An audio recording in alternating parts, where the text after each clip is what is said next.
Hello everyone, welcome back to my channel Astha Coaching Classes. So today, before starting our new topic, I would like to give one message to all of you कि हमने कल ही 14 जून 2020 को अपने एक बेहतरीन film star Sushant Singh Rajput को खो दिया है, जो कि बहुत ही दुखद खबर है। इस बात में कोई दो राय नहीं कि वो बहुत ही उम्दा कलाकार थे और वो दिलों पर राज करते थे लोगों की, और उन्होंने बहुत ही कम समय में फिल्म इंडस्ट्री में अपनी बड़ी पहचान बना ली थी। पर अचानक से उनका ऐसे हमें छोड़ के चले जाना, वो भी फांसी लगा के, सुसाइड करके, दिल को बहुत ठेस पहुंचाता है। पता नहीं वह क्या वजह रही होगी जिससे उन्हें अपनी ज़िंदगी से हाथ धो बैठने का फ़ैसला लेना पड़ा, जो उनके व हम सबके लिए बहुत ही दुखद रहा है। तो मैं आपको ये कहना चाहूँगी कि किसी भी प्रॉब्लम का यह सॉल्यूशन नहीं होता है कि हम आत्महत्या कर लें। दुनिया में हर प्रॉब्लम का कोई ना कोई सॉल्यूशन ज़रूर होता है, क्योंकि दुनिया में सब कुछ पॉसिबल है। Everything is possible in this world. तो जीवन में किसी भी स्थिति में हार नहीं माननी चाहिए, बल्कि उसका डट के सामना करना चाहिए, उससे लड़ना चाहिए। तो प्रॉब्लम तो क्या, उसका बाप भी छूमंतर हो जाएगा।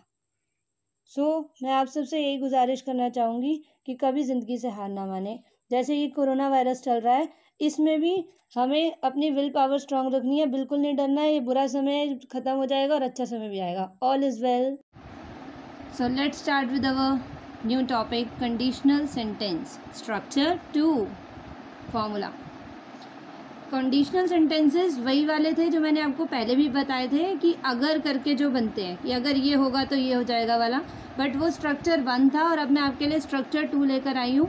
स्ट्रक्चर 2 का एक फॉर्मूला होता है जो यहाँ पे गिवन है।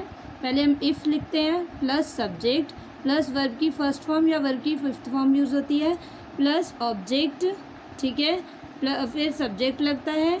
ऑब्जेक्ट है तो ऑब्जेक्ट के साथ सीधा मॉडल प्लस वर्ब हो जाता है। ऑब्जेक्ट नहीं होता है तो सब्जेक्ट लगता है, फिर प्लस मॉडल प्लस वर्ब हो जाता है।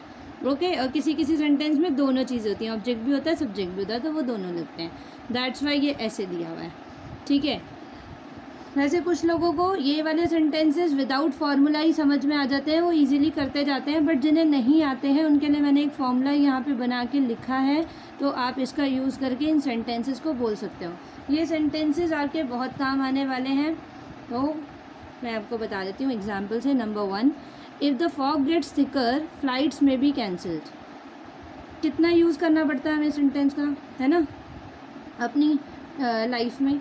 जैसे इसका मतलब क्या है, यदि कोहरा और बढ़ता है तो उड़ानें रद्द हो सकती हैं, ठीक है। फ़्लाइट बुक करी है आपने और वहाँ पे क्या हुआ, फॉग बहुत हो गई है, तो उस वजह से क्या होगा, उड़ानें रद्द हो सकती हैं। तो ऐसी बातें हमें करनी पड़ जाती है, तो ये सेंटेंसेस हमें आने चाहिए ना, ठीक है। अगर वहाँ पर कोई अंग्रेज़ ही लोग हैं मान लो, अब आपको उन्हीं से बात करनी पड़ रही है, तो आप क्या करोगे, इंग्लिश में बोलना पड़ेगा ना। दैट्स वाई मैं आपको ये समझा रही हूँ। ये सेंटेंसेस आपको पता भी होने चाहिए, इनकी प्रैक्टिस करो, बोला करो, कभी भी काम आ सकते हैं। Number 2, if it stops raining we may go out, ठीक है। यदि बारिश बंद हो जाती है तो हम घूमने जा सकते हैं। हम कभी कभार प्लान बनाते हैं और कि हम पिकनिक करने जाएंगे या कुछ, और रेन हो जाती है, रेन हो गई तो फिर वो सब वेस्ट हो जाएगा, तो हम क्या बोलते हैं, अगर बारिश बंद हो जाती है तो हम घूमने जा सकते हैं। तो इसमें मैं इससे बता देती हूँ आपको फॉर्मूले के साथ। इफ़, तो ये आ गया इफ़, प्लस सब्जेक्ट है, तो सब्जेक्ट क्या है इसमें, इट, ठीक है। वर्ब की फर्स्ट फॉर्म क्या है, वर्ब की फर्स्ट फॉर्म या फिर फिफ्थ फॉर्म जो है ना वो स्टॉप्स होती है, ठीक है। प्लस अब आ गया ऑब्जेक्ट, ऑब्जेक्ट इसमें हो गई रेनिंग, फिर है सब्जेक्ट, सब्जेक्ट हो गया वी, फिर मॉडल, मॉडल हो गया मे, ठीक है, और फिर प्लस वर्ब हो गई, वर्ब है go out. Have you understand? बस सब में ऐसे ही लगते जाना है इसे। Number 3, if you are eligible for the post you can apply for it. यदि आप इस पद के लिए योग्य हैं तो आप आवेदन कर सकते हैं। ये भी इम्पॉर्टेंट है ना, कि जब भी आपको पता ही है एलिजिबिलिटी देखी जाती है, किसी पोस्ट पे आप जाते हो, टीचर की पोस्ट पे जाते हो, टीचर के लिए आपकी एलिजिबिलिटी पता होनी चाहिए कि 5th तक पढ़ाने के लिए nursery primary teacher training course होना चाहिए, है ना, PhD चाहिए, TGT चाहिए, क्या चाहिए, वो एलिजिबिलिटी देखकर फिर आगे देते हैं। ये मैंने एग्जाम्पल दिया आपको, ठीक है। तो उस ऐसे सेंटेंसेस की ज़रूरत पड़ती है, आपको पता होना चाहिए। Number 4, if my deductions are correct I can tell you who he is. यदि मेरा अनुमान सही है तो मैं आपको बता सकता हूँ वह कौन है। ठीक है, easy. Number 5, if your result is out and you have got more than 80% marks you can apply for admission to our college. इस सेंटेंस की भी कितनी बार ज़रूरत पड़ती है ना। तो कॉलेज में एडमिशन लेना होता है तो उसके लिए हमें कुछ परसेंटेज इशू आता है। किसी कॉलेज में 80% अबव मिलता है, किसी में 90% अबव को ही मिलता है, किसी को 50% पे भी मिल जाता है ना। तो हमें इस सेंटेंस की ज़रूरत पड़ी जाती है। कॉलेज में हमसे टीचर्स पूछते हैं कि कितनी परसेंटेज है, तो इस तरह से पूछेंगे if your result is out and you have got more than 80% marks you can apply for admission to our college. हमारे कॉलेज में आप अप्लाई कर सकते हो एडमिशन के लिए, वही इधर लिखा है। ठीक है। Number 6, if you ask me I would advise you to be vigilant. इसका मतलब है अगर आप मुझसे पूछते हैं तो मेरी राय होगी कि आप सतर्क रहें। ठीक है, विजिलेंट मतलब सतर्क रहना, एक्टिव रहो, पता नहीं कब क्या हो जाए, ध्यान रखो।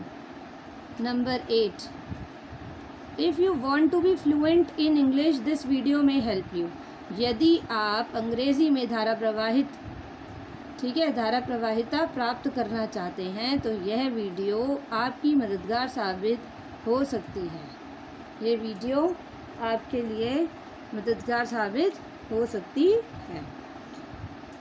तो number 8, if you want to lose weight you must do yoga. यदि आप अपना वज़न कम करना चाहते हैं तो आप योगा अवश्य करें। Easy. Number 9, that one is last, if you want to meet me you must seek an appointment. यदि आप मुझसे मिलना चाहते हैं तो अग्रिम समय लेकर आएँ, मतलब समय लेकर आएँ, अपॉइंटमेंट लेकर आएँ। मैं बहुत बिजी रहती हूँ, ठीक है ना। So I hope you can understand this. हाँ, so please like, share, subscribe my channel and never forget to press bell icon for getting daily updates. Have a nice day, take care, thank you, bye bye.